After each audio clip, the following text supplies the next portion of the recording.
after this.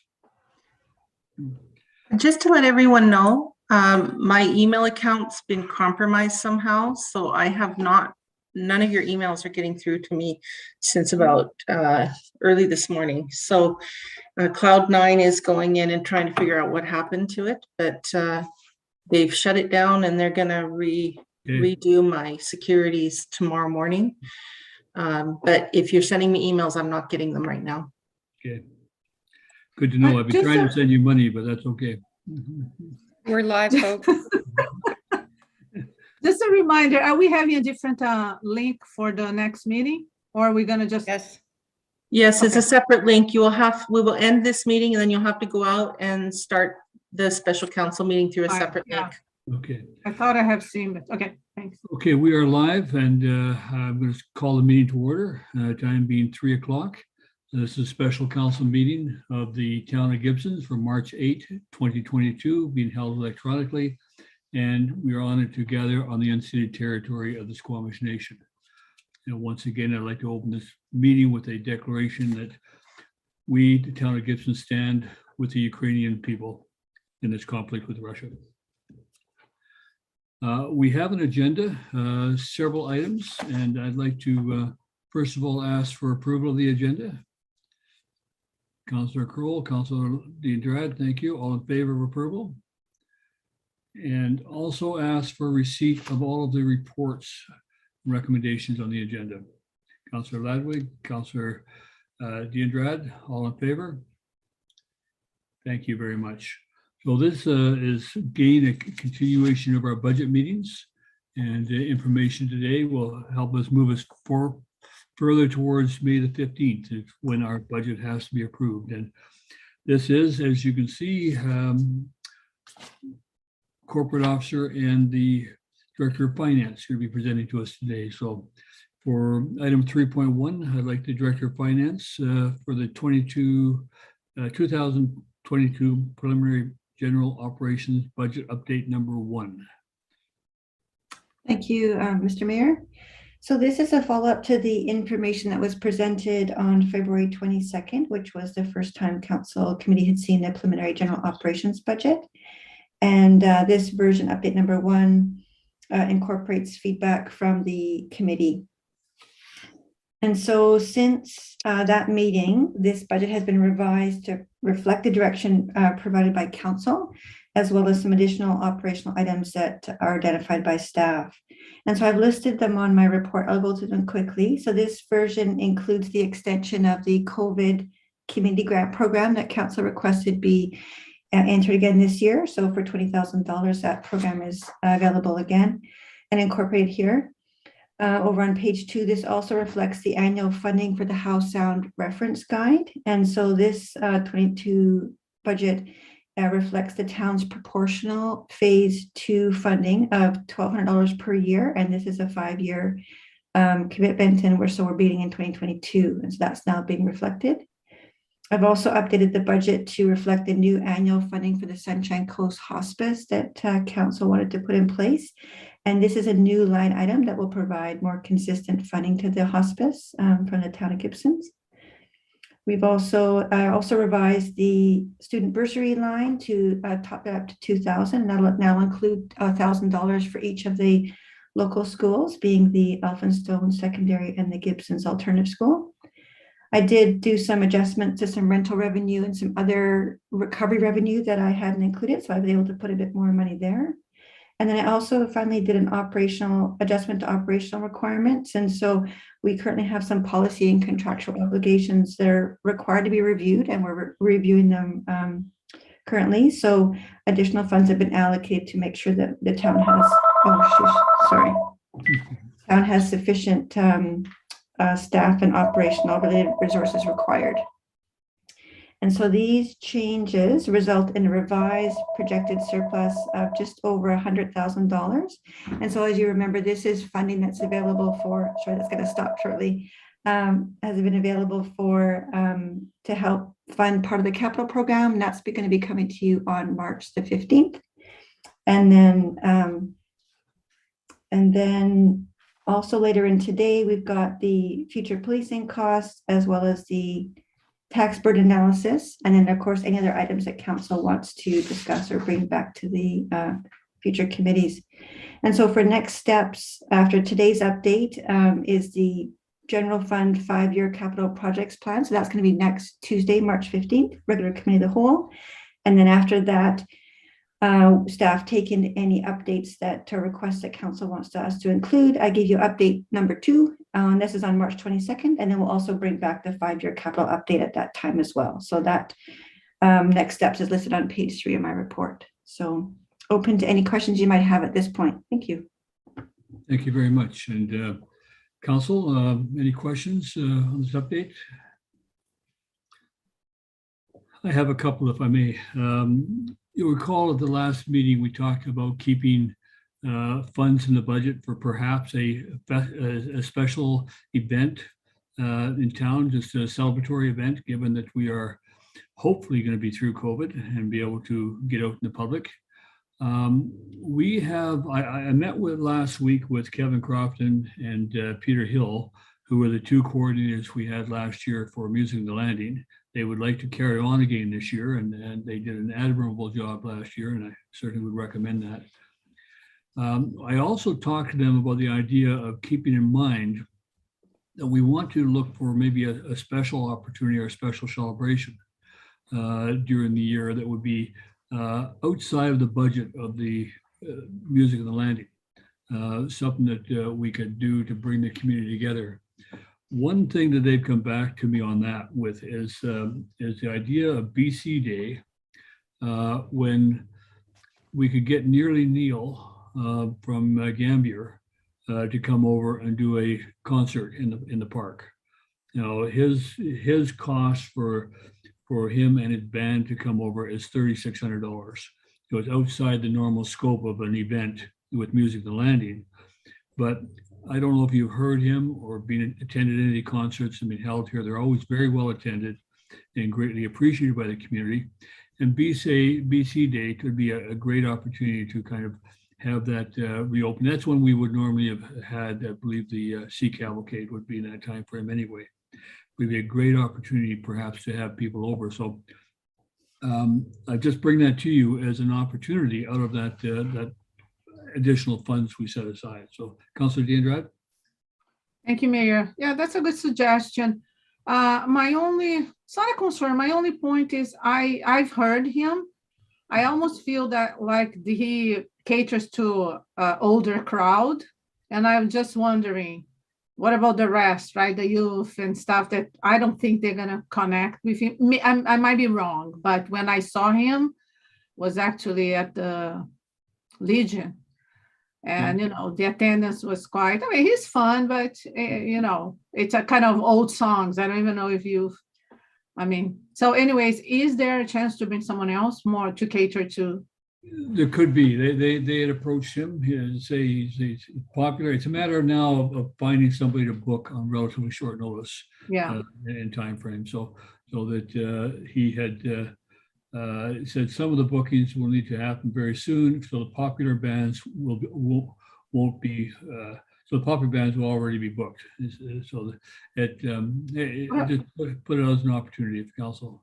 Okay, but can I just say something? What about Celso Machado? I know he's always. He will be part of Music in the Landing. Okay, He's already going to be in that program. Yeah. Councillor Ladwig, then Councillor Kroll. Not to overcomplicate things, but I mean, Councillor DeAndrade does make a good point. I have seen Nearly Neil, and he has a ton of fun. But I do agree with her that it probably appeals to my age bracket and older. But he's fun, so that's a good option. I'm wondering if we could go back and maybe ask them to try to identify a couple options, and then maybe could council. Yeah, and just for interest sake, I saw Daniel Wesley at the 101 on Saturday, and he's a local younger guy. He was really good. He's here. Maybe you could throw that on the list. Yeah, and I don't know who in terms of who will be part of Music in the Landing as opposed to a special event, but yeah, he could already be there. I don't know. Yeah. Like maybe we could triple, like if we could, like, so then you're appealing to different age groups, Yeah, Daniel Wesley. Yeah. Okay, Councillor Kroll? Thank you, Mayor Beamish. Sort of along the lines of what has been said, Nearly Neil did a concert for the or Sea Cavalcade, their sort of event that they held, their thank you Yeah. event. Then he performed last summer to a boat-in event, and you know, he's only got a certain repertoire, and I think, you know, he does appeal to a certain group, but I think how often do you want to hear him? Yeah. So, you know, I think, you know, you look at the number of musicians that are on the coast, you know, I think there's an opportunity to expose some new talent. I think what they were thinking of is more headline musicians, a concert show, as opposed to the numbers who will be featured through Music of the Landing in any event. So, but yeah, I'll go back to them and see if that's what they're looking for, a name. They're looking for a concert in the park, as opposed to Music of the Landing. And we still do have the fireworks money, don't we? Well, that's the money. What's the money we're talking about essentially? Is using those funds so that for doing an event or a couple of events during the year. So yeah. Okay, I'll go back to them with that. The other thing I was going to talk to you about, and will come up in the next report on policing, but I'm going to suggest that we reduce the amount that we put in a reserve for policing this year from 5% to 2.5%.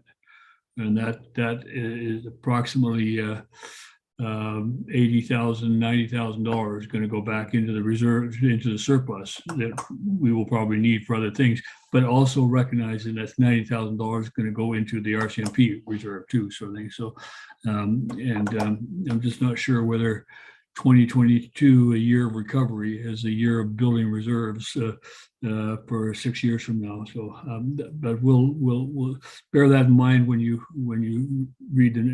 receive the next report. Any other comments, Councillor Ludwig?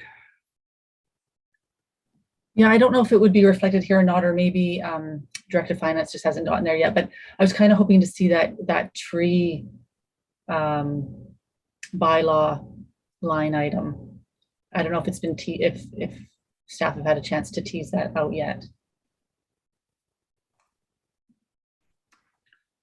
More information? Which item was that? Who, me or Director of Finance? Well, just at one of our last meetings, I mentioned that I would like to see a reserve line for the tree bylaw. Okay, yeah. And How so much money is coming in? Yeah. I was just hoping to see it, but it's not quite there yet. Right. Okay. CAO. Through you, Mr. Mayor. I know we've spoken about that at staff level, and you'll see on the next week on the capital program, the 5-year plan. There's some specific money allocated for tree planting, and there's some money for tree an urban forest plan as well. And we'll be suggesting that we put that reserve tree amount aside every year, just anticipating that from a tree plant we can then have a better sense of what to put what trees. But yeah, there's definitely some money being identified. Councillor Ludwig. Yeah, thank you, Danny. So just so I understand, we will have that reserve. We just, because we haven't talked about it yet, it's not showing up in this week's report. And it will come up in the, it seems like it's a capital item, but it shows up on the 5-year capital plan.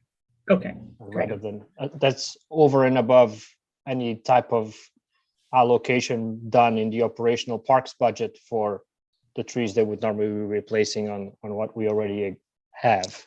Right. This is a separate piece. Yeah. Okay. My thinking on that is that we should be considering putting any fines or tree replacement costs into the reserve and spending or that reserve for those tree replacements when they come up. So that it's one thing we don't have to separately tax for it, but when a fine comes in, it goes into a reserve rather than into general revenue for trees. and builds up that way. Kind of like municipal ticketing fines. Anyway, some options we can look at. Mr. Mayor, if I could jump in there. Yes. Yeah, so we do collect the funding that we collect from tree fines, or when someone either has option to either replant a tree that was cut down or provide money. So the money comes in as what we call as a cash in lieu, and then we put it into a reserve. Sure. And so that is a separate item that you don't see on the operations, but we have collected funds so far for that. And then when infrastructure identifies trees costs that can be allocated against that, then we'll take it out of that funding. Okay. But what the item that Councillor Ladwig is commenting on, if I'm understanding rightly, is the option potentially of having an annual line item that actually builds a tree reserve, and that is not in this budget at this point. And the item that the CAO commented on is, yes, you will see some funding put towards, some resources put towards trees in the next March 15th meeting. So there's a few pieces going on there. Yeah. Do you think, Councillor Ladwig? Okay, my last comment about this, then we can move on. My understanding was that both the fines and the permit fees that are associated with someone asking for a tree cutting permit, that all that money would go into a tree reserve fund for future plantings. Is that council's understanding, or, and Director of Finance, is that not? And I'm fine if I'm okay with it if perhaps some of those funds need to go towards administration for administering the fund, but that's my understanding, that basically all the money will go towards replanting. Well, I guess we see what comes back with in the next meeting. I think we've heard that. Thank you. Yeah, and I can just jump in a bit more. That so generally the permit fee is administration, and then the fine is for ultimate replacement. But often the permit part, and which is very quite the fines are the more substantial part of that. Yeah. Councillor Ladwig. Sorry, okay, I'm really glad we've clarified this. And I do want to talk about this next week, because Good. I agree with Director of Finance. Obviously, the actual permit fees are where the most of the money is going to build up. And I'm fine with the percentage of that going towards administration, because I understand that, but I don't think all of it should be. I think, because otherwise we're not going to be able to replant many trees. Right? I don't think. Anyway. So maybe if we could talk about that in the next week, right? Good, thank you. Okay, any further questions on this first report? Okay, seeing none, we'll go to the second presentation, and that's on the update to property tax implications for future policing costs once town exceeds 5,000 population. Thank you, Mr. Mayor. So this one is let's see. So this one is basically an update that's being provided now that we know the results of the 2021 census. And as everyone's aware, we're now, we remain below the threshold, the 5,000 population threshold. And so the purpose of this report is just to bring this topic back to council or committee to go through a few scenarios for you for discussion on how you want to move forward on this one. And so the reason that we talk about this is because reaching the 5,000 population is a very significant, has very significant financial implications for the town, where we have to bump up into paying 70% of policing costs. And so again, fortunately, we did not reach that threshold in 2020 as part of the 2021 census. So the next time that this will become an issue is the next census after that, which is going to be 2026. And at that time, again, same idea. If we reach the 5,000 or over, then we go into that 70% policing costs range. And so previously, recognizing the significance of this change, this select committee that was created previously recommended that the town develop a taxation plan that would begin to collect the new required costs incrementally rather than having to raise the taxes in a single year. And now, again, we're fortunate that we have another 5 years to be able to ease that in. And so, as the mayor pointed out earlier, in last year, council authorized a 5% tax increase to start building this taxation, the taxation required for these. And so as of December 31st, the amount that we had have in reserve is just over $197,000. And so for current, this 2022 and then future taxation years, council has several options. One is postpone the implementing the additional tax increase until closer to the 2026 census. Another one is to build upon the 5% tax increase to help reduce that gap.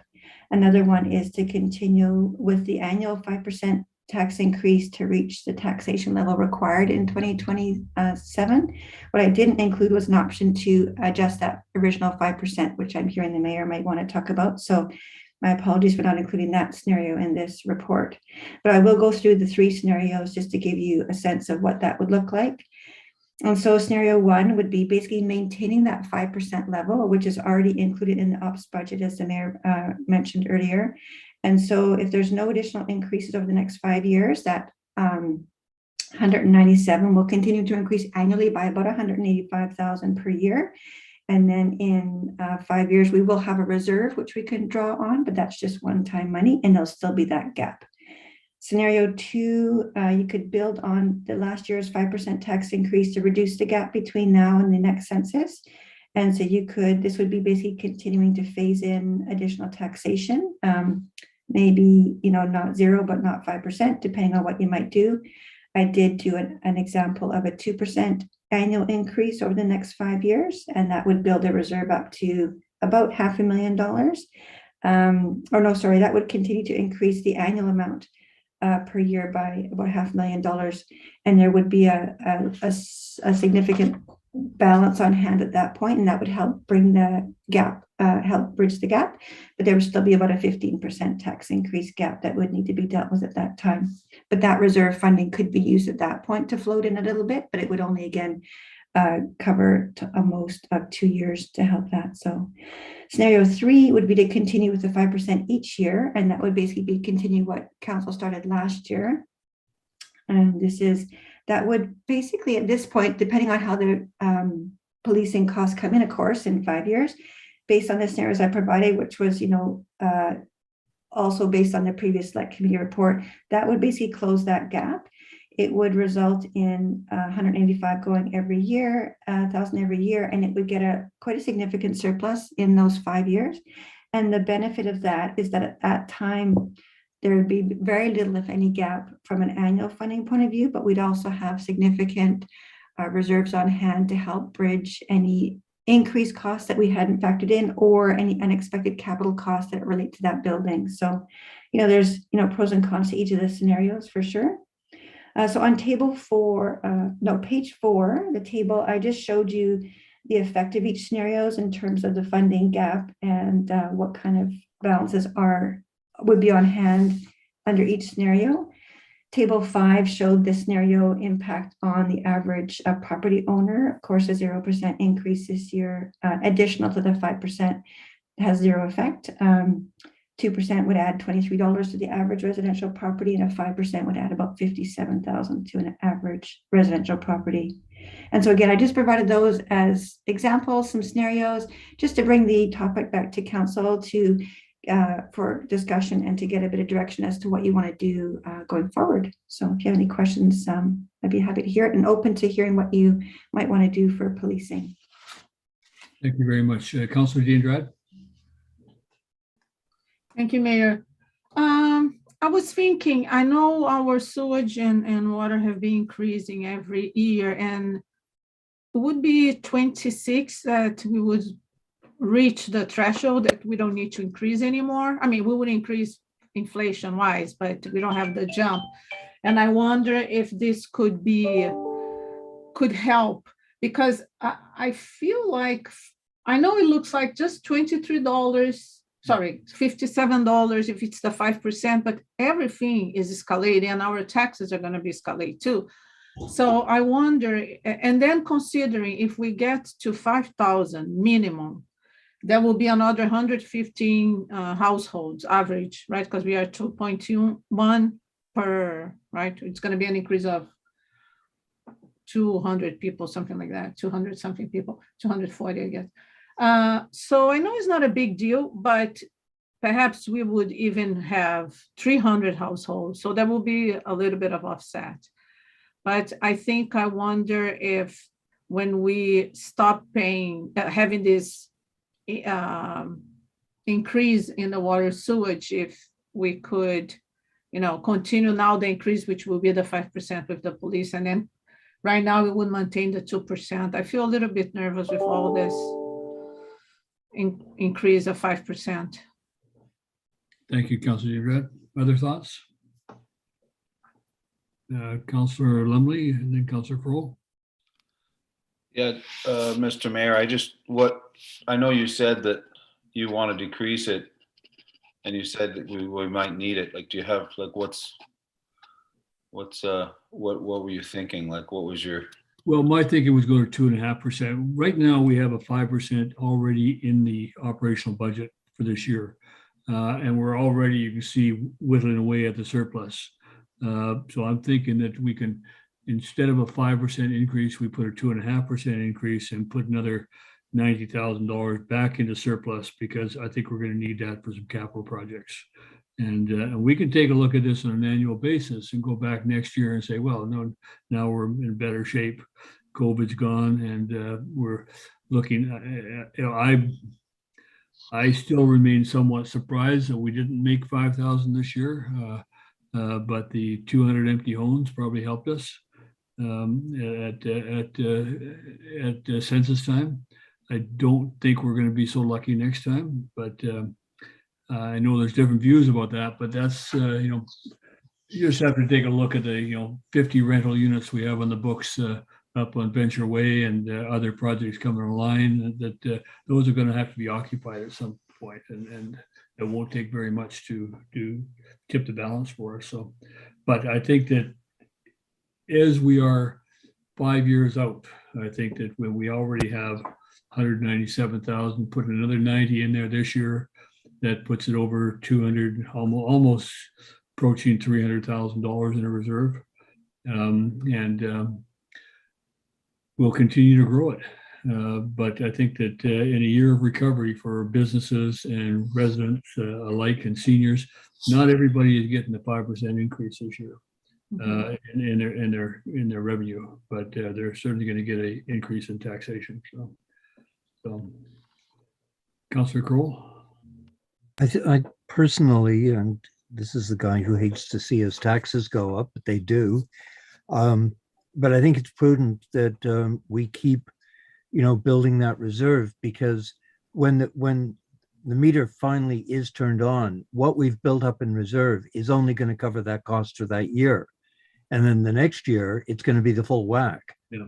So, as much as we're building a reserve, if we had a $2 million reserve, we might be able to cover, a year and a half of policing costs. But once that reserve's gone, the taxpayer is suddenly going to be faced with the full whack of the cost.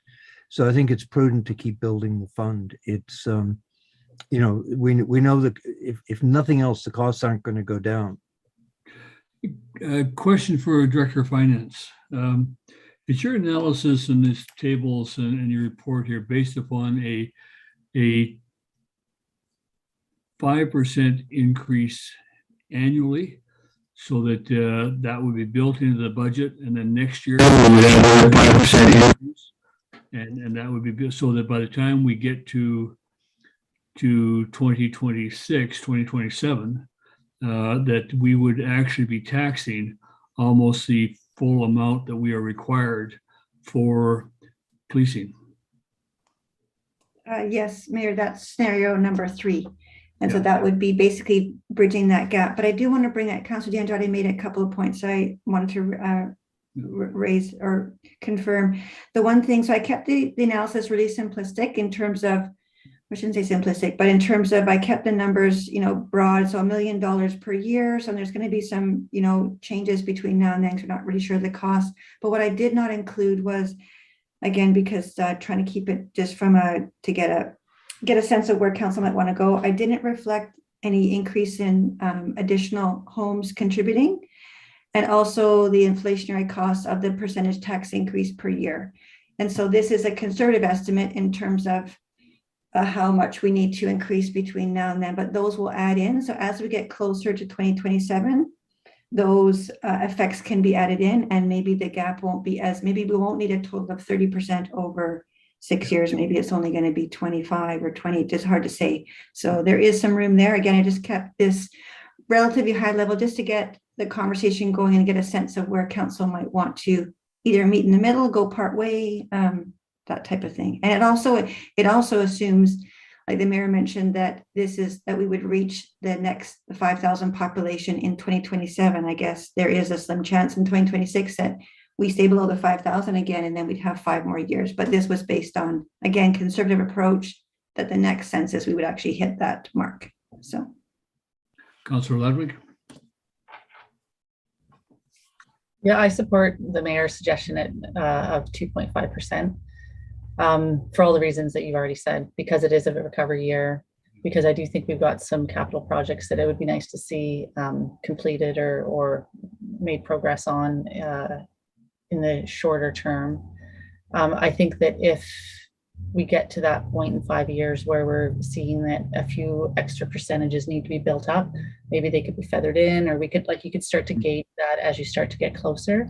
I think for the time being, considering the stress that people are probably going to be under because of COVID, because of the sad situation going on in Ukraine and gas prices, just all the stuff that's going to be hitting us, I think this year, I think maybe taking a little bit less of a hit would be appreciated by the community. Councillor Diandrat. I think, Mayor, we are still waiting the response from the province too, right? Regarding, I know whether we have to jump and pay the 70%. So there might be a chance that we don't. We want. So Yeah. There's an outside chance that the model will change as well with the Police Act review that was being conducted. We have not seen the results of that review yet. And there's an outside chance that the model will change. I recommended that the cutoff number actually be increased to, I think, 6,000 or 6,500. Other communities had asked for it to go up to 7,500. So one never knows. We may actually have an opportunity, or they may also bring in a staggered, a slower take up into cost. They may say, well, this year we are paying 40% of our policing costs this year. They might increase that to themselves to 50% next year, 60% as we go forward in getting on the policing. So we're still waiting to see what that is. But I think by putting 2.5% is prudent. I think it's also fair to the community this year that we don't tax too far into the future for future impacts that we're not quite certain of yet. So I would certainly entertain a motion to reduce the cost, reduce the policing reserve increase to 2.5% this year, putting the balance back into surplus. Councillor Crowell seconded that. Any further discussion on that? Councillor Diandrat? just a clarification, Mayor, you mentioned that we are paying 40%. My understanding that we pay 30% and the province pays 70%. No, we pay 40% of our policing costs today. All of the provincial policing pays 40% of our policing costs. When we go up into the formula going forward is that we would pay 70%. Mm-hmm. And the province pays, the provinces and the feds actually pay the other 30, because that's for federal policing costs and exceptional things. But as we become a municipality, until we reach 10,000 population, we then pay 70% of policing. But right now we actually pay 40. Okay, thank you. Yeah. See no further hands up. Call the question. All in favor of a 2.5% increase this year, as opposed to the 5% already budgeted in, and that's passed. So thank you very much, and thank you, Director of Finance, again for your analysis and for the information. Thank you, Mr. Mayor. So just confirming, so there really is no increase at all this year, and we're reducing the 5% down to 2.5%, and I'll take that money and basically it's going to increase the surplus and provide more funding for the capital, towards capital, which we're going to bring you next week. Excellent. Yeah, good. Okay, good. Sounds like a plan. Thank you. Yeah, good timing too, because Dave and I are working on the capital project funding right now. So now you got more money to spend. Yes, it's good. I'm glad we're going to need it. Okay. Thank you. Okay, the next report is the report on the budget tax, the annual tax burden analysis. And again, back to the Director of Finance.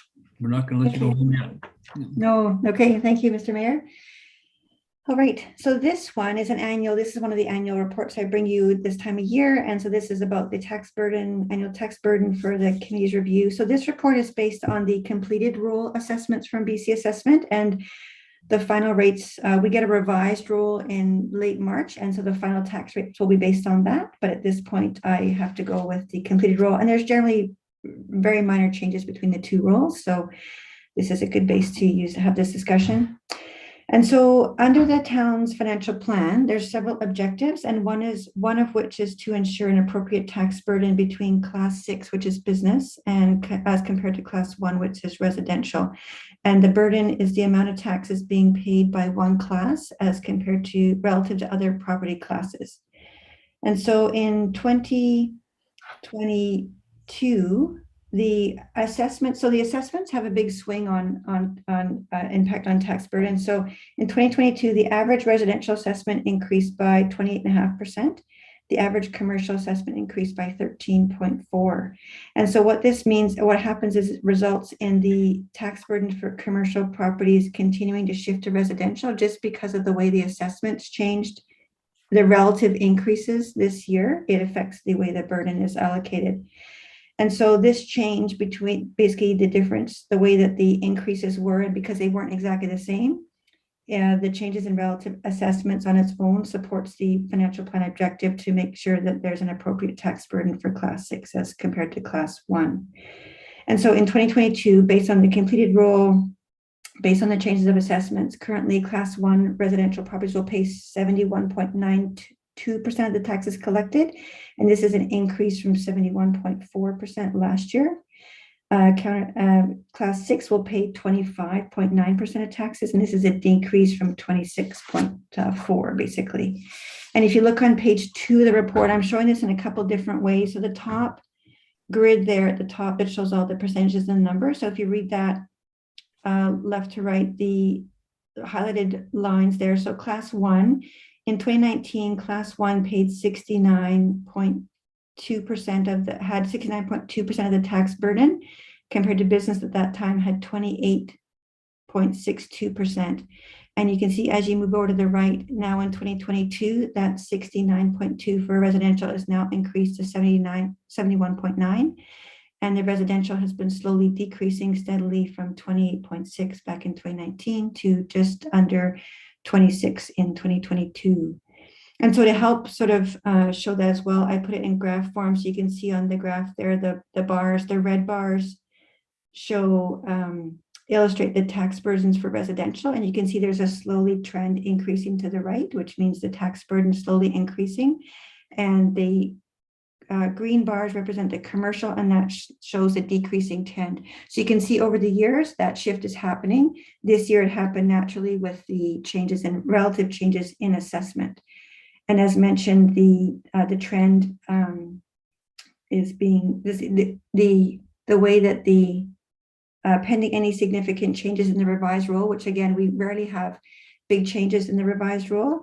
This trend will continue. And what that means is if status quo is that approved tax increases will apply evenly to all tax classes while still maintaining that gradual increase shift to residential and the gradual shift of decrease to commercial. And so if council wanted to even lower that percentage even further and reduce the tax burden on Class 6, that's when a tax rate shift is required. And that is when any property tax increase isn't applied evenly to all classes, is actually applied more heavily to one and potential reduction in the other. And so the examples show that I showed there of a 2%, it just shows how that would happen this year, how that would go. Basically, it would be a 3% increase in residential, but it would actually be dropping commercial properties. But again, at this point, unless council wants to shift that burden even more, the changes in assessment are naturally affecting that shift. And so given that, at this point, I'm not recommending any change to the tax rate to require a shift, and that overall any tax increase that council does end up approving this year would be evenly applied to all classes while still maintaining that shift in that burden. So that's for your information and discussion. I'm here to answer any questions. Thank you. Thank you very much, Director. Go to council. Questions? Councillor Lumley. Yeah, thank you. That was very well said. And I kind of agree with everything, only because I think as we move, I mean, as much as we try to protect commercial and small business during the pandemic, I think as we move out of it, the small businesses are going to start realizing, increase in business. And I think things will get back to normal pretty quick, because people don't want to, they don't want to stay in their homes anymore. They want to get out. It's been a long time. So I think everything looks, from the business side of you, I think I couldn't disagree with anything on the report. So I think it's full steam ahead. Yeah, I concur, Councillor Lumley. I think well expressed, and I'm happy with where we're going and the direction we've taken since we came into office. Other comments? Okay, Director of Finance, there's your answer. We maintain the direction we are in. Okay.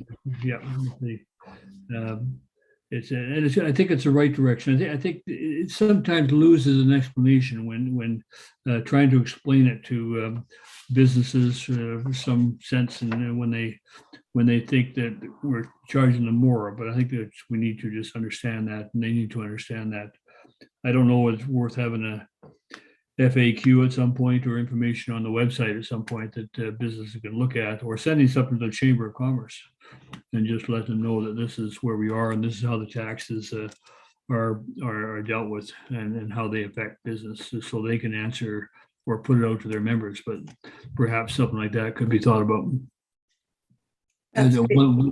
once we adopt the budget.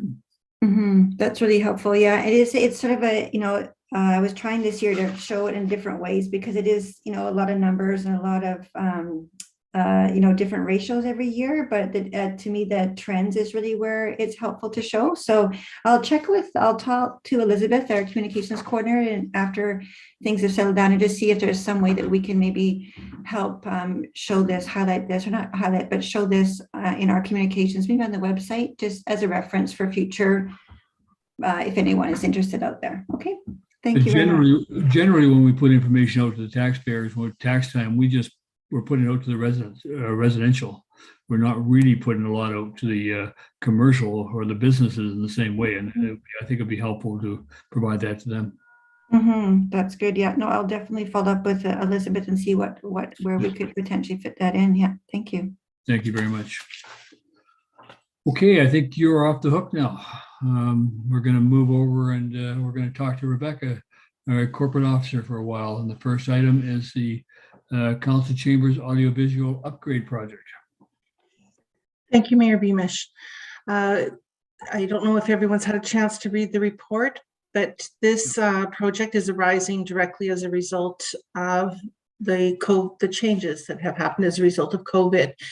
And with the Zoom meetings, we've experienced a change in how we conduct our meetings, and we've experienced a change in town hall as well with how we conduct our business in general. With the lifting of restrictions, we're soon to be facing meeting again in person. This means some people that have begun attending as a result of being able to join online now are not able to continue attending if they have any kind of barrier to coming down to town hall in person or attending in person. And increasingly, people do just enjoy having that option and wish to see it continue. We have noticed a dramatic increase in attendance in things like our community dialogue regarding the budget and some of our community dialogue or community information sessions that were held with regard to capital projects, the active transportation. When we were talking about the changes to North Road and whatnot, there was a really excellent turnout. And it was a really wonderful way also to gather questions. People could type their questions directly into the Q&A or the chat, whichever method we used, and we could generate a report from those later and respond to those questions after the meeting. Now that we are about to return to attendance in person, there's been lifting of the capacity. We still have some need to space out. People aren't necessarily comfortable crowding close together, and our capacity may be somewhat limited still going forward. But we've noticed an increasing request for hybrid meetings, that people have the option to attend either electronically or in person, whichever your preference may be, or based on your an attendee's personal barriers. Some have barriers with regard to technology and prefer to be in person. Some have barriers that mean they cannot travel down to the office and be in person. So we see that there's hybrid meetings beginning to be provided, or people trying to provide hybrid meetings, and it's not easy. So we attempted a mock one in September, and there were immediately issues with anyone who was attending or attempting to attend electronically, not being able to hear properly. Our microphones are not set up for live streaming. There is several pieces that are quite out of date. It was originally installed in 2005. So we brought an audio-visual person in. We brought in SoundWorks, who did took a look at it. He's the one who installed our initial system. And our IT consultant went out and took a look at what was being planned for and has been done at the SCRD, as well as the District of Sechelt and the City of North Vancouver. Now, those municipalities are much larger than ours, and we came back and met and felt that those systems were far, far more expensive and far, far more complicated than would be needed for the size of the space at the town of Gibsons. So it's been scaled down quite a bit from what we saw happening in those locations. There is 3 phases to the proposed changes, and the initial outlay would need to start fairly quickly. And it's good to place your orders now. The lineup for the purchase of electronic equipment means there's often a significant wait time in receiving these, and the costs can change fairly quickly. So the first phase starts out with a microphone upgrade, or camera upgrade, and a streaming upgrade. So it also includes some audio aspects of it as well. And so the initial cost is $30,000, and then would come the replacement of the microphones and transmitters and the equipment that goes along with that. And that cost is $28,000. And then the LCD TV display to replace the projector and screen system that we have in place now. So that's what we are asking council to approve for the 2022 budget, and going forward should finish within the 2022 year. These the Director of Finance has confirmed that there are funds in the COVID Safe Restart grant funding available that would cover the entirety of these costs. So there would be no implications to your taxes.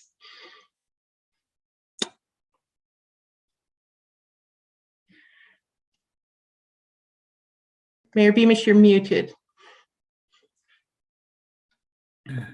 Just practicing. Yeah. Yeah, thank you very much for that. And it is very interesting. I appreciate the complexity of it and the cost. And But it's something we need to do. We need to actually get back to meeting together in person and allowing other people to be comfortable meeting as well. So that I certainly, for one, would like to see us proceed with this. And I don't know if we need to, in terms of a resolution, actually also authorize staff to proceed with this prior to budget adoption if we go this direction. But I think we should move on this quickly and not wait till after the 15th of May. So I see hands, so I'm going to go to Councillor Crowell. Thank you, Mayor Beamish. As this is coming out of the COVID restart funding, it makes sense to proceed in an expedient manner. I just ordered a gauge, simple little 6-inch gauge. It was quoted to us as $1,437, and I just got a text message. The price now is $3,358.37. That's in a week. Yeah. So, if we can nail this down at the prices quoted, I think it, just shipping stuff right now, the instability globally for a lot of the electronics which come out of the the East, it would just make sense to move quickly on it. So I certainly endorse the proposal. Okay. Other comments? Yeah. Councillor Lumley? Yeah, I mean, clearly I'd like to get back into council chambers. I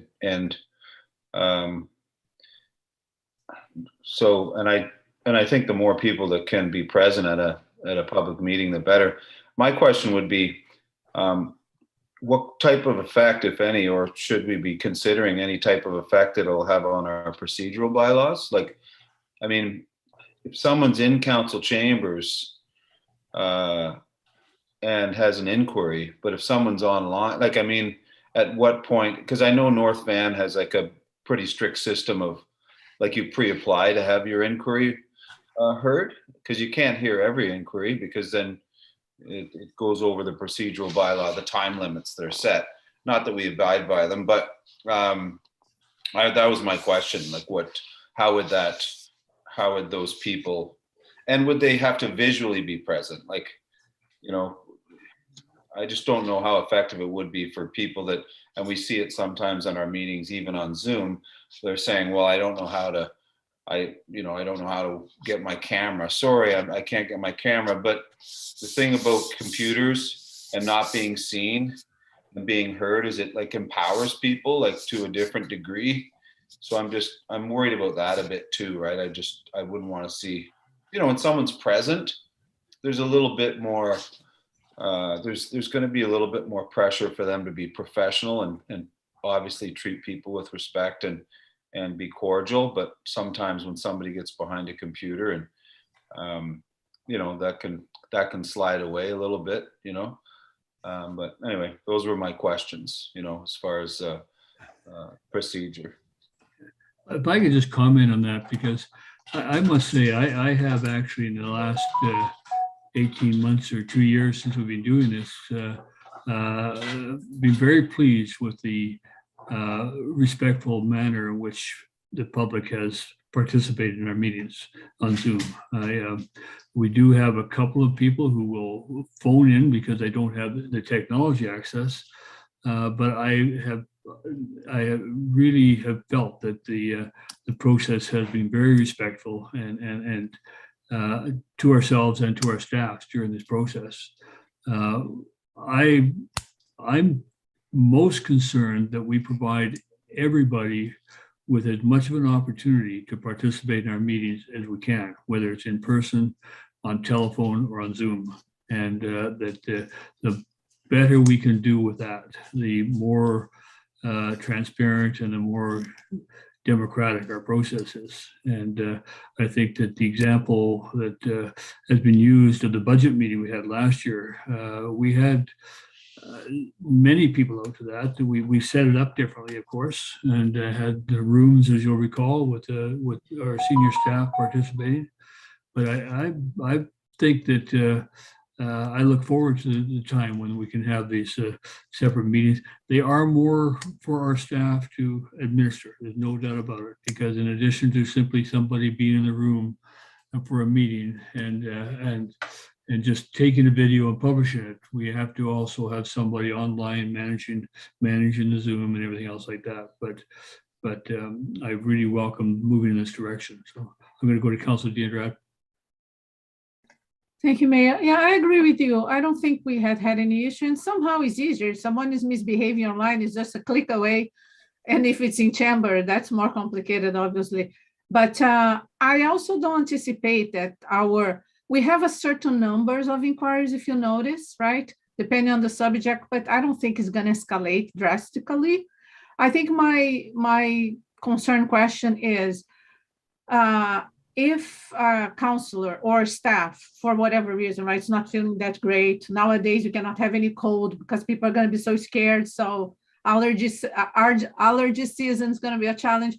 If they want to attend virtually, so would it be, I was just trying to picture, are we going to have a full-time screen? And then let's say that I'm online today, and if everybody's going to see that, I think that's more than or staff is unable to come for a reason and also wants to.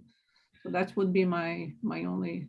But that's the administration. We're going to see probably more administration with the corporate officer and staff managing both the in-present and online participation. But it would be possible. It would be possible, right? Yeah, the regional district does it now. Seashell does it now. Many organizations are doing that. Yeah. Go to Councilor Ladwig, then Councilor Kroll. I think both Councillor Lumley and Councillor Diandrade asked good questions, and it does kind of beg the question as to whether or not we should be looking at our procedural bylaws when we are introducing this new technology, assuming we all vote in favor of it. And so it is a worthwhile thing for us to dust off and think about. I mean, I fully agree with you, Mayor Beamish, that I've been really impressed with how respectful the community has been since we've been elected. And I've often wondered kind of why that is. You know, in part, I believe the community has evolved.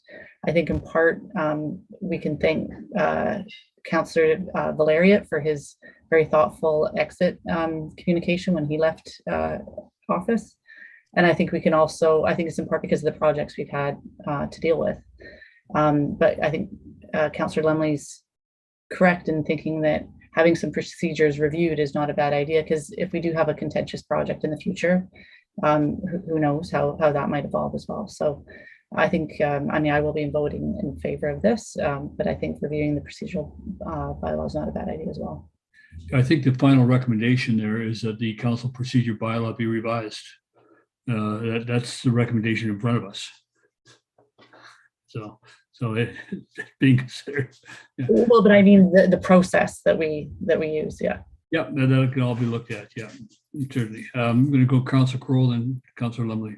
Yeah. I'm fine, Mayor Beamish. You pretty well covered what I was going to say with response to Councillor Danfredi's question, that it's already working quite seamlessly at the regional district and the district of Seashell, whether a staff member or a board or council member is absent, they just appear on the big screen that everyone sees anyway. Yeah. And Councillor Lumley? Does the regional district have like statistics for like people that, have you looked at those, like for people attending the meetings and stuff? No, at this point, today, it's like 3 attendees today. I'm just, a lot of money if our attendance never went over 10 people or 12 people, and like Councillor Ladwig alluded to it, I mean, there really hasn't been that much contention in anything we've done to date.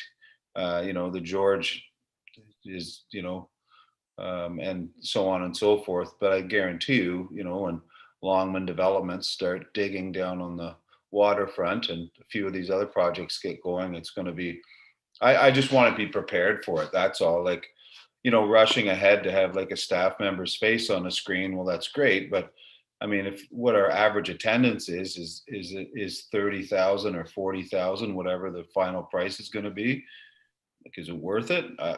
I'm just not sure. That's all. Yeah, I'm not aware of any statistics on numbers. They're not that much. In fact, I think we get more people attending our meetings than the regional districts that I've seen on the regional districts. But it always depends on the issue. And suddenly there will be an issue that has more attention. And, I suppose that the bylaw could read in such a way as that council may offer hybrid meetings. So that there may be times when council says, look, this is going to be an in-person meeting because of the issue and the indication we've had of the number of delegations and people who want to come to us. So that may be something to look at. Councilor Dean. Thank you. Yeah, I take the point raised by Councillor Lumley, but I really believe in process. I think when we have these types of developments that we know it's going to steer the community, then we just have to do a great job in advertising, perhaps even a meeting that is just focused on a single project. We do special council meetings, whatever, and then we provide the community with all the information and we ask them questions in advance. So I think we just need to educate our community, be respectful to them, and as a result, they would be respectful to us. I think the problem with the George was also the way, it was a big project and there were things that happened, and I think this history, I sincerely don't think we have to go through the same. It doesn't matter how the project comes back.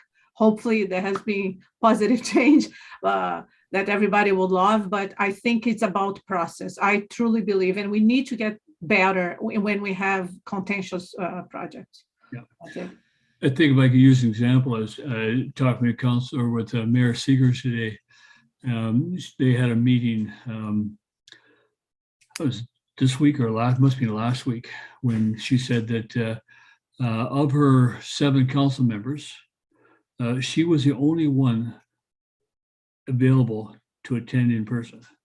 One member was in the States, one member was in the interior, 2 members were homesick, and I forget where the other ones were. And then they had a delegation from the group wanting to do the drag races, which is always an interesting conversation. And she was the only one available in person in council chambers for that meeting, and everybody else was online. And today, potentially, we're going to have one of our staff members online from who's also away sick right now. So it makes a difference. So, Councillor Ladwig, your hand.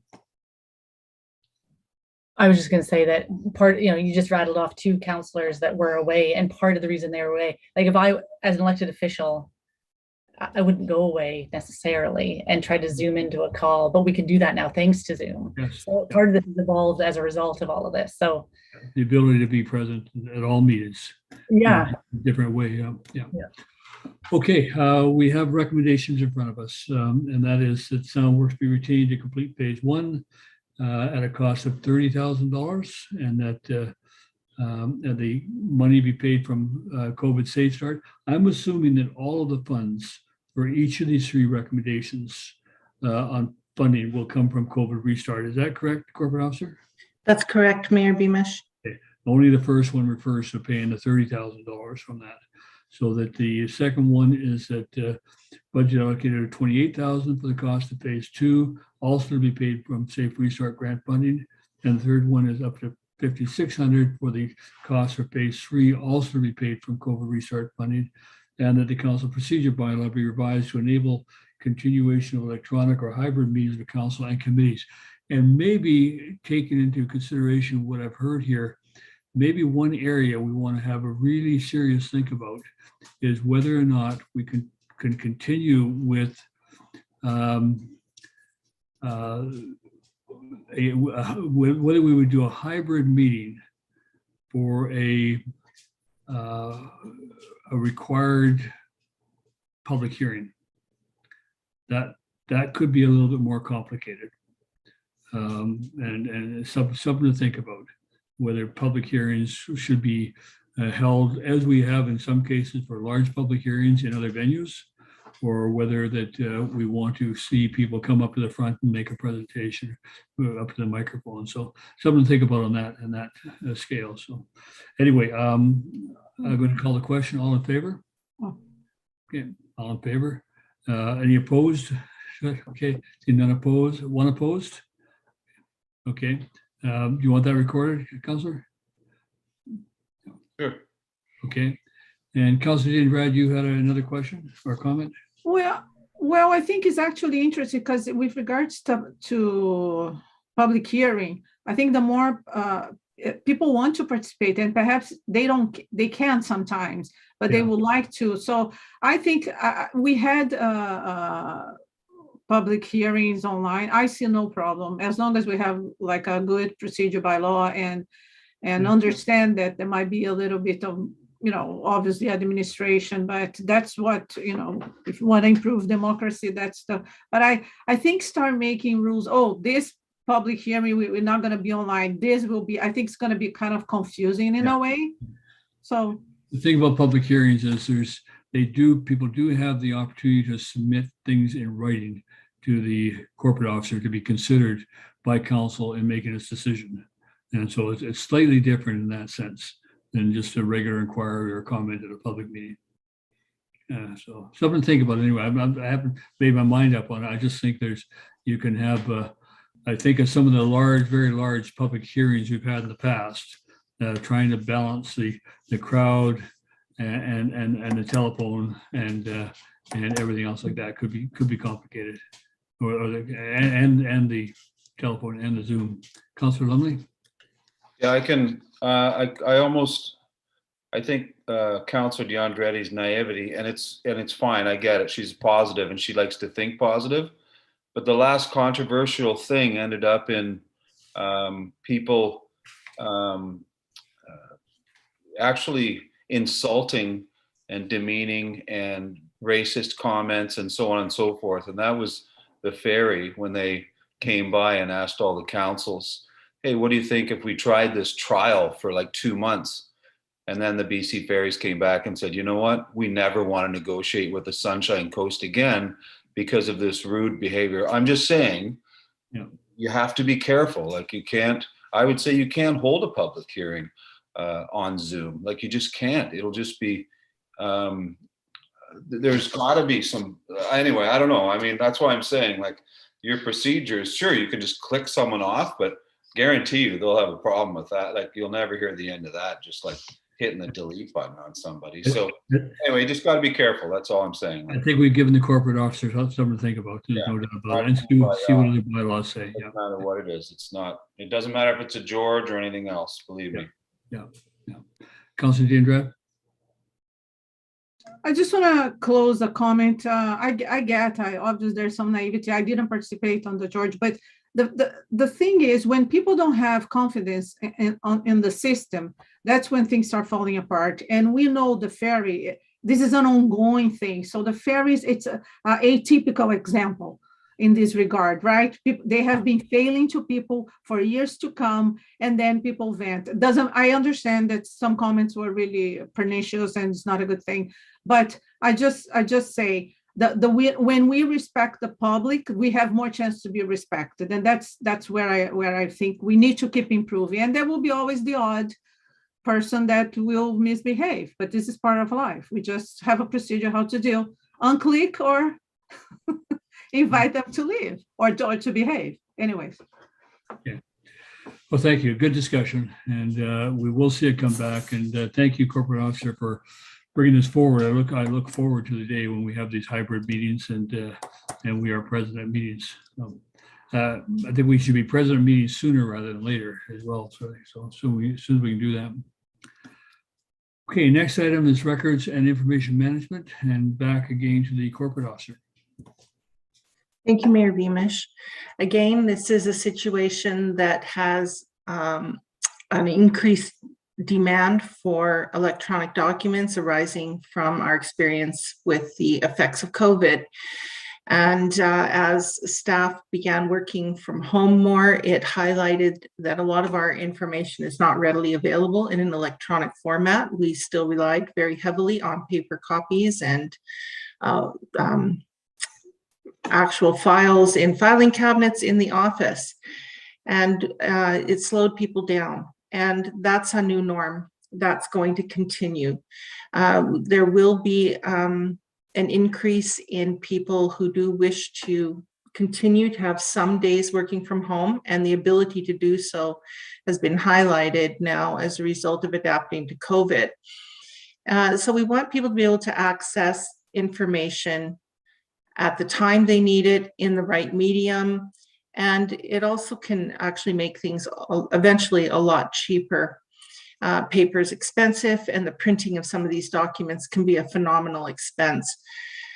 So local governments in BC are required to record our information in ways that do promote transparency and openness, and that make things accessible to the public as well, under the Freedom of Information and Protection of Privacy Act, the Community Charter, and the local government. And in addition to that is the need to access documents when we get challenged from a legal perspective.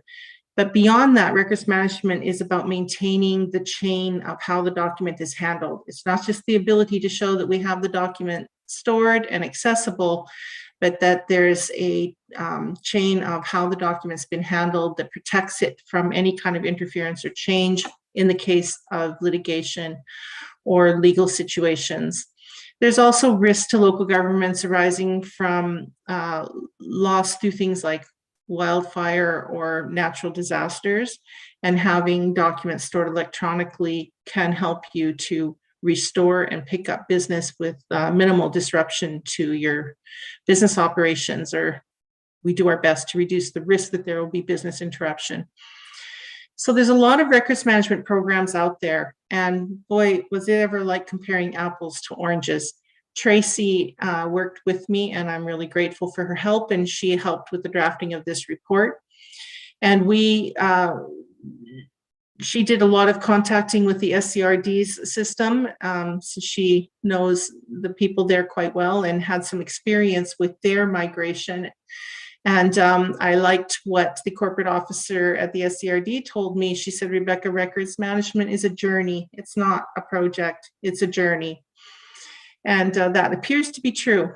So we talked to 3 different companies, one being FY Information Consulting Services, one being Cadence, and the other one being a gentleman named Bruce Miller, who has or is almost finished creating a document called Catalyst, and who is very prominent in the training. Several of our staff have taken the Local Government Management Association training in records management with Bruce Miller. So what we learned is that many of the systems assume a far more sophisticated and larger and well-equipped capacity at staff, amongst the staff, and the staff end up scrambling like crazy before they can even begin the initial phases of the project in order to bring it up to a certain level. And there's kind of a expectation that you will have a whole team and that there's people who work full-time at this. As you know, records management is something that is done as part of our admin system, and there is no one dedicated 100% full-time to that task. So the assumption that you will have someone who's already scanned all your documents and uploaded them and has reached things at a certain level was quite daunting to us. And Tracy, having some experience at what that was like, said it was extremely stressful, and there was a tremendous pressure on staff to get a lot of things done before the project could even begin. We found FY Information Systems to bring it down to our level where we're at and the size we are, at working with us to bring us up to that stage where those larger companies with those larger projects would find us prepared and more ready for them. There was a far more engaged assessment process with that company, and we immediately felt a level of support would be there for our staff, whereas with the others, there was not nearly that level of support. So they were our preferred first choice. They will take us up to a certain point, and then we suggest once we get to that first completion of that first stage, which has 3 phases to it, that we then reassess where we're at. We do have the estimate of what the migration to electronic document records management system is estimated to cost, but we would reassess at that point to see. It's my suspicion that if we go through this stage with FY Information, we may find that second stage, that the cost could possibly be reduced, because that first 60-day period in that second phase seem to duplicate some of the things that FY information would be doing with us. And then, of course, the third stage is taking it the next level. And it's really hard to estimate what the third stage would cost when we haven't completed the first and second stages yet. So there would be a need to reevaluate as we move along. So the other piece is the scanning services. There are scanning services that would take the boxes off-site, scan, and then return them to us, and that costs about $30 per hour. There is also the potential of having someone come in and on-site and do them. And here comes the beginning of the need to coordinate our classification system and our filing. The numbering system and the labeling needs to be brought in line. So that needs to happen, and that's a separate thing apart from the actual records management project itself, is just getting the documents from paper into an electronic copy and stored. Then comes the information discovery and assessment report, the staff training, and the shared network reorganization project support. This is something that has to be bought into organization-wide, this system. It means every single staff member has to understand how it works, how documents are stored and handled, that they can't keep them separately in a different location, and that they need to be handled and produced and stored in the correct place and in the correct way. So there needs to be some staff training right across the organization, but we'll start with getting some champions trained and ready to go. And then the shared network reorganization project support is the action plan development. That is estimated at 100 hours at $125 per hour, which was the cheapest of the three quotes. Cadence had a similar 60-day initial stage, but it was at $150 an hour, and it wasn't nearly as thorough and not at our level. It assumed a far more advanced team and system already somewhat ready to go. Bruce Miller's is a very new product. It sounds really intriguing, and I actually found it very interesting, but I didn't feel it's ready to go. It is still fairly new, and so when I tried to find people who had tried and used it, I wasn't successful at connecting with someone who had actually been using it, who could tell me about their experience. And he is in Ottawa, and while he was readily available to us when we wanted to talk about it, we felt he appeared to be didn't have a large staff, and kind of a very slim staff, maybe even just himself with a very few people in support. And we felt we might not get the support we needed if we should have problems. And he's based out of Ottawa, which is pretty far, whereas FY Information is here in BC and was willing to come on site. Cadence is also here in BC, but they specify that they do not come on site. So we felt the support level with FY Information Consulting Services was superior, as well as being the cheapest of the three. So there you can see stage 2 at page 5 out of 6 of our report. Tracy has captured the stage 2 migration, the complete migration of shared drive records into the electronic document records management system, the inventory of oversized records, the reassessment of paper and electronic records with overdue retention periods. We right now have boxes and boxes of documents that need to be gone through and the retention schedule applied, because they're taking up a lot of storage space. And if we could tackle that and get them cleaned out, we would find we may have some space freed up. We anticipate that it would free up some space.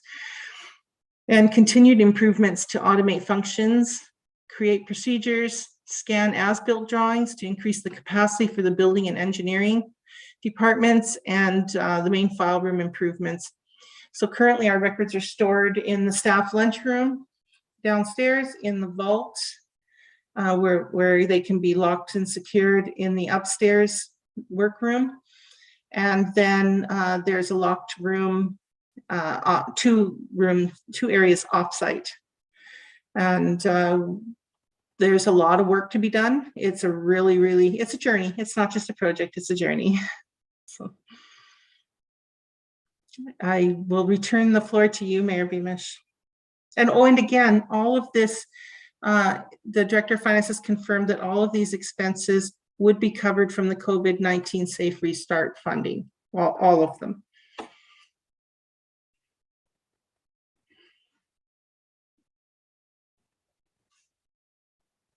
Mayor Beamish, you're muted. Is that something we should add to the resolution, is to be for safe restart funds? I think that's a good idea. I think it should be added. It clarifies it for anyone who's coming along later.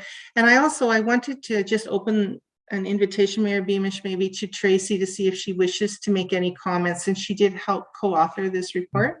No, yeah, please, Tracy, if you're available, wish to speak. Yeah, thank you. Rebecca, you did a great job explaining everything. I think the only thing I might add is that the town of Gibsons has grown out of the system that we have been using for the last so many years, and it's time to update it and digitalize things and just have a more functional and, to be honest, like a more dependable system that we feel confident when we find a document that is the most recent and the most up to date, and find it at our fingertips. So yeah, I think the rest has been covered by Rebecca. So thank you. Question I have is a report like this, or any of the reports on the agenda today, are all done electronically and sent to council electronically. Are they already then part of our electronic record management system? And if that's the case, how far, what do we currently have established? Currently, you do have an electronic document stored in what is called a G drive. Yeah. And we have attempted to implement the local government management record keeping system to that storage, but it has somewhat decentralized and devolved over time. It hasn't been kept tightly up to date. So there's a drastic need to improve that quite a bit. But yes, we do use, you'll notice at the top of the report, there's a file number, and the reference to that file number actually references the LGMA file folder using that system.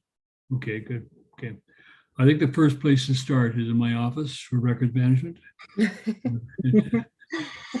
I still have the stack system, which works well. So I'll go to Councilor Latwig, then Councilor Kroll. Yeah, thank you, Rebecca. So 2 questions, just so I'm clear on phase 1 and phase 2. So is the first phase going to be to develop some kind of a database system, and then phase 2 is scanning them in? I was trying to tease out the different phases. So that's my first question, just because I think it is really important, obviously, that we have a file tree of some sort organized before we start scanning things in, so you're not having to do it twice. So you might as well build the structure first and then scan them all in second. And then my other question is around actually hardware. If we're going to go to this, if we're going to get all our documents scanned in, great. But are we going to get a plotter and I don't know how large of a scanner we need? I just know that when you're providing blueprints to the town for a project, you have to provide large drawings. So we need to have hardware so that we can scan those in, or stop asking for them. One of the two, I would think. So those are my 2 questions. The beginning phases would start with the assessment of where we're at, how we're using what we have now, and how to advance us to the next level. And right now, that person needs to come in and do that work with us, and then it develop out of that will come an action plan for moving us forward. So I see Manny has his hand up. CAO. Through you, Mr. Mayor, thank you. One of the part of this conversation, and relates somewhat to the question from Councilor Ludwig, is where are we doing this work? Because at the moment, as you walk through the hallways, we're doing a lot of filing in the hallway. But the space next door, as you might recall, you've seen our project to actually have a proper archive. And that's what in that design, there's a space for somebody to do that type of work, which we haven't really had. It's been on the list of administrations even before I got here. We just never first had to work on the IT and so on, but I do want to highlight that space as something we would see as being an addition to this work. Councillor Ludwig? So that was helpful. Thank you, Manny. But it's still about hardware. Like, we do ask for set of drawings from developers, community members. And so if we're going to ask for those sets, what are we going to do with them? Is sort of what I'm getting at. Yeah, Manny? So when we get those sets, we also get an electronic version. So that it makes it easier to file. But those sets are downstairs in the planners and the building inspector space. They've got those large tables that are set up. Those are where they do their markings and reviews and then summarize that back to, and they eventually get filed onto that project's file, but they occupy quite a bit of room. That's for sure. So I'm just saying that we might need a scanner, a large scanner of some sort, so those can be scanned in. So it says that at one time the town planner said you had to put the driveway in this wide, and you can go back and say, oh, it never went in that wide, or what have you, right? Oh, anyway, good. Councillor Kroll? I think most of the questions have been answered. You know, a lot of the larger plotters now actually work as scanners. So the same thing that plots will also scan. But, you know, time is money, and, you know, the amount of time that staff, you know, when an FOI comes in and they you know, having to rummage through boxes in the basement, it's you know, it's a really bad use of time. So, you know, if we can pull this off using the COVID money, I'm all for it. Councillor Diendrath? My question was regarding hardware, but I was thinking in terms of supercomputers and protected to actually host all this data. Is this in the budget? I didn't see, maybe perhaps it is, but I didn't see it. Rebecca? Sorry, my phone was going off. Oh, I think Manny was going to jump in there too. Some of what we need, Manny may know better than myself what we have and what is still needed. I'm still learning some of what we may need and what we already have and what's working well and what might need upgrading. So I'm going to let Manny jump in, or if Tracy knows the answer, I'm going to let one of them jump in because I'm a little unsure. Manny? For you, Ms. Mayor, ideally that same piece of information should be kept in 3 places. A paper version, an electronic version on our drivers, and yet a third one at our external location. On our IT plan, that is one of our objectives for business continuity. For example, we back up our day-to-day downstairs, but God forbid there was an event, we've had a flood downstairs or never had a fire, but nevertheless, that's the gold standard, is 3 locations: paper, on-site, and remote. Cloud is becoming much more affordable than other sources, but that's the objective there.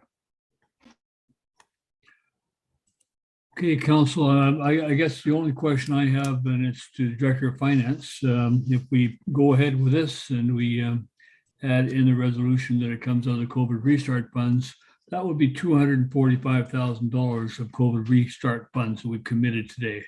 Where are we, Director of Finance? Are you able to tell us quickly what that leaves us in that balance of COVID restart? Yes, Mr. Mayor. So as part of the review with the different departments, I'm looking ahead at the COVID restart funding. And as the Director of Corporate mentioned, this is fully funded from COVID.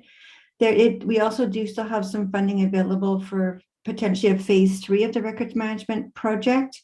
And also there's still a bit of money set aside for the renovation at 474 South Fletcher next door if we do not get that grant. Manny was mentioning that that's also going to be a records management area. And so basically when I look at projecting all ahead, if we don't get the grant and we council does choose to do next door through COVID, and we do phase 3 of the records management, then all of COVID is used up by the end of 2023. So it's a bit of a moving target, but basically, if I'm looking ahead at what potentially we've identified, if it's all allocated, then the COVID funding is fully allocated by the time next year rolls around. Which Does is that the help? intent, yeah, which is the intent from the province. Yes. Allocated, that's correct, yeah. Definitely, yeah. Yeah. Okay, council, I would add to this recommendations on page 33 that the funding for this project be from the COVID restart funds as an additional resolution. Does anybody wish to make the motions? Councilor Diandrad, you moving? Councilor, who are you? Councilor Kroll, yeah, okay. Second. Further discussion? All in favor? Thank you very much, everybody. And can I just check in terms of the resolution we made on the last item, which is the audiovisual upgrade? Did we add in there the authority to council for staff to proceed prior to adoption of the budget, or do we need to do that, Director of Finance?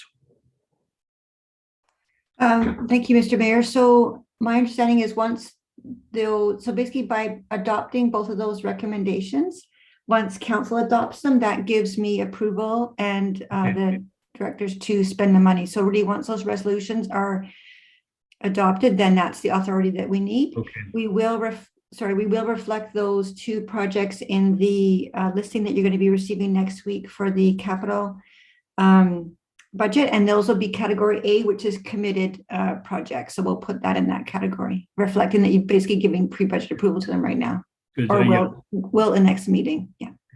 Don't want to hold up these projects moving forward. Councilor Diandrad?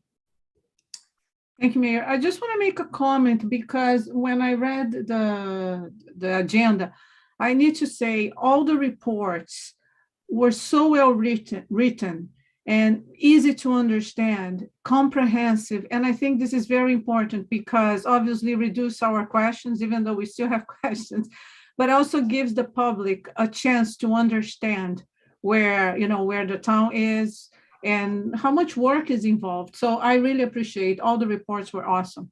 Thank you. Thank you for saying that. I agree with you. I noted that myself, and I appreciate that. Thank you. And thank you, staff, for doing that for us. Mhm. Okay, that ends the business portions. We'll now go to inquiries. Is there anybody there who wishes to ask any questions at this time? As Mayor Beamish, I see one person joining us. Margot Grant should be moving over. Thank you.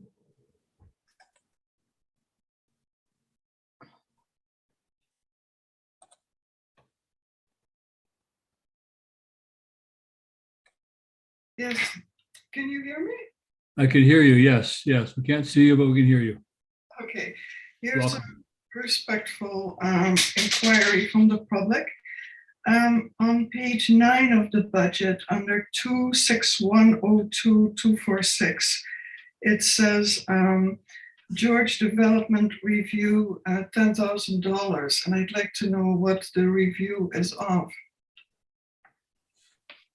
I'll go to CAO on that, or Director of Planning if you're present. Okay. Sorry, I'm here. It took me a minute to unmute. Okay. Yeah, so that's sort of a carry forward budget item because the project is quite complicated. And so we often have to send things to our lawyer to get an interpretation and make sure we're following all the legal agreements and process appropriately. Okay. So it's not necessarily going to be used, but we keep it there in case that project does resurrect and we need, and then we're covered when we need to use the legal fees. Okay. Yeah. Well, thank you very much. Thank you very much. Yeah. And corporate officer, if I may, I believe we had a habit, and not that we don't know who Marco is, but asking people when they do make an inquiry to identify who they are and is it their address they used to give us? Yes, they Yeah. we can ask that, yes. Yeah, perhaps if you could ask that as they're introduced. I Appreciate will that. do that, thank you. Okay. Okay, seeing nothing further, no, are there any further inquiries, Corporate Officer? I see no further hands raised, Mayor Beamish. All right, then the next meeting of the regular committee of the whole will be held on Tuesday, March 15, 2022 at 3 p.m. And I'll call now for a motion to adjourn. Councillor Kroll, Councillor Ladwig, all in favor of adjournment? Thank you very much. CAO, we'll see you on the flip side, the plan. Okay.